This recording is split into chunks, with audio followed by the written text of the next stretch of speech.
Okay, good morning. Uh, trying to get a recording. I've already crashed 3 times on StreamYard. So, gonna keep trying to do this. So, I'm gonna have to look at my other screen. So, I will be looking away.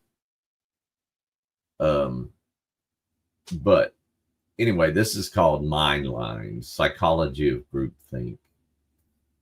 So, welcome to Mindlines. We're going to unpack the hidden forces shaping our thoughts, behaviors, and beliefs. Today, we step into the hive mind.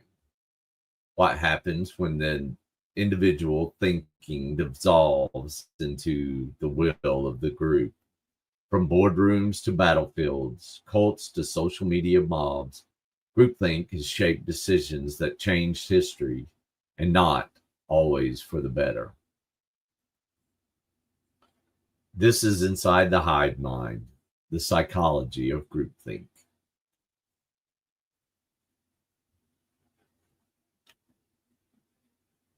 So, the birth of the concept, the term groupthink was coined in 1972 by Irving Janis, a psychologist studying high level decision making. His interest was piqued by catastrophic events like the Bay of Pigs invasion, the failed military operation in Cuba, where seemingly rational, intelligent, cohesive uh, group of advisors unanimously made a terrible decision. Janice found that in cohesive groups under pressure, the desire for harmony overrides critical thinking.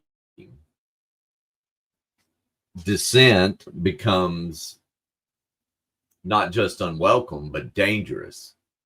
People start to self censor, ignore red flags, and rationalize bad choices, all in the name of unity. So, what are the warning signs? How do you know when you're slipping into groupthink? According to Janice, there are 8 symptoms: illusions of vulnerability, the belief that the group can't be wrong, collective rationalization, dismissing warnings that challenge assumptions, belief in inherent morality, assuming the group's decisions are ethically superior, stereotyping outsiders, labeling dissenters as enemies or fools, direct pressure on dissenters, encouraging conformity, self censorship.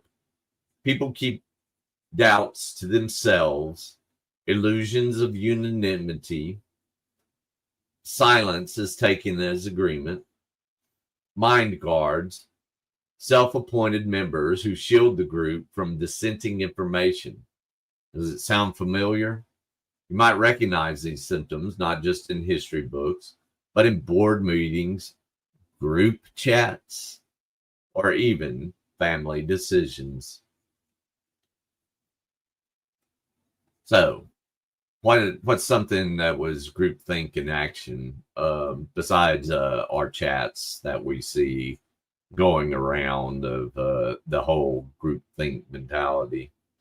Real world case, 1986, Shuttle Challenger disaster. It exploded 73 seconds after liftoff. It killed 7 astronauts, all on a board. The cause, a simple failed O-ring, a detail some engineers had raised concerns about. But under pressure to launch, NASA decision makers dismissed the warnings. The Rogers Commission later concluded that organizational culture and decision making practices were major contributors to the tragedy. In other words, classic groupthink. This wasn't a technical failure, it was a psychological failure. Think about that. You killed 7 astronauts, crashed a shuttle over an O ring, and it wasn't O ring's fault. It was the group that allowed the launch to happen. So we, as normal human beings, why are we vulnerable? Well, we're tribal, right? To get that tribe in us.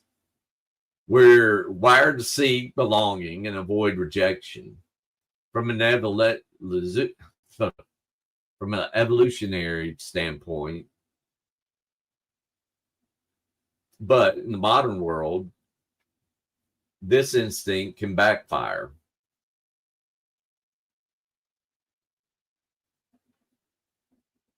Sorry about that.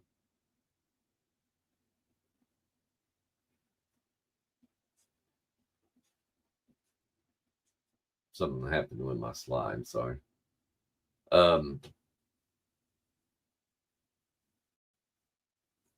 Sticking with the group meant survival. But in the modern world, this instinct can backfire. Groupthink is especially likely when the group is highly cohesive, under stress, lacking clear decision-making protocols, led by a dominant voice or unchallenged authority. And today, social media supercharges these dynamics. Quote from Dr. Maya Chin. We've heard from Maya Chin before in PTSD episodes, actually. We now live in an echo chamber that can generate massive groupthink, algorithms, and reinforce consensus and punish dissent.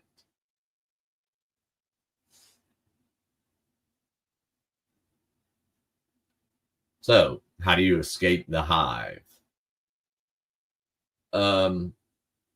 Encourage dissent, make disagreement safe, reward devil's advocacy.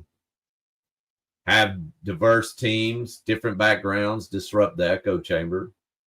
Have private feedback, anonymous input often reveals hidden concerns. Break into subgroups, let smaller groups brainstorm before the larger discussion. The leaders speak last. The leaders don't speak first. And this is a management tool right here. But even in chats and social media groups, it is good practice. And the strong voices would be the leaders, right? They need to speak last and allow for one-on-one discussion and not for attacks.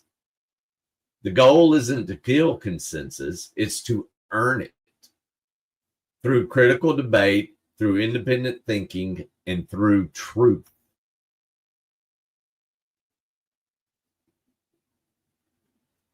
So, groupthink isn't just a quirk of history, it's a daily challenge.